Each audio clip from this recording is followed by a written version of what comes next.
First ఏసీకి అయితే try చేసామండి. లాస్ట్ మూమెంట్లో మాకు కోఫీ అయితే వచ్చిందండి. నిజంగా చాలా లక్కీ అండి మేమైతే. ఎందుకంటే మా రియో లక్కీ అనుకోవాలండి. వాడు అదృష్టం కొద్దీ వచ్చిందనుకోవాలి. అసలు నిజంగా మేము టెన్షన్ పడ్డాము. 4 మెంబర్స్కి ఇస్తే ఇబ్బంది అయిపోద్దేమో అనుకున్నాం. కానీ లాస్ట్‌కి మాకైతే సెపరేట్ క్యాబిన్ అయితే వచ్చిందండి. అక్కడ మా వదిన సామాన్లకైతే బయట ఉందండి, వెయిట్ చేస్తుంది. మేమైతే ఎక్కిస్తున్నాం సామాన్లు. ఇంకా ఇగోండి మరియు ఇక్కడ మా మేనకోడలు వచ్చిందండి. చాలా హెల్ప్ చేశారు నిజంగా. ఎందుకంటే వాళ్ళు రాకపోతే ఈరోజు చాలా ఇబ్బంది అయిపోయేవాళ్ళం మేము. వాడు అస్సలు ఉండట్లేదండి.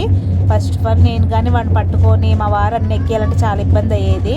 కాబట్టి వాళ్ళు వచ్చారు కాబట్టి చాలా హెల్ప్ అయిందండి. వాళ్ళిద్దరికి నిజంగా చాలా చాలా థ్యాంక్స్ చెప్తున్నాను నేనైతే. ఇంకోటి ఏంటంటే లాస్ట్లో ఇగోండి ఇక్కడ రూమ్ అంతా సపరేట్గా ఇచ్చారు కదా, చాలా బాగుంది. ఇంకా మాకు ఏ డిస్టర్బెన్స్ లేదు ఎవరితోని. ఇంకా మా వారైతే సామాన్లు అలా లోపలికి తీసుకెళ్తున్నారండి. లాస్ట్కి వచ్చేసి ఇలా ఉంది మా క్యాబిన్, చాలా బాగుంది.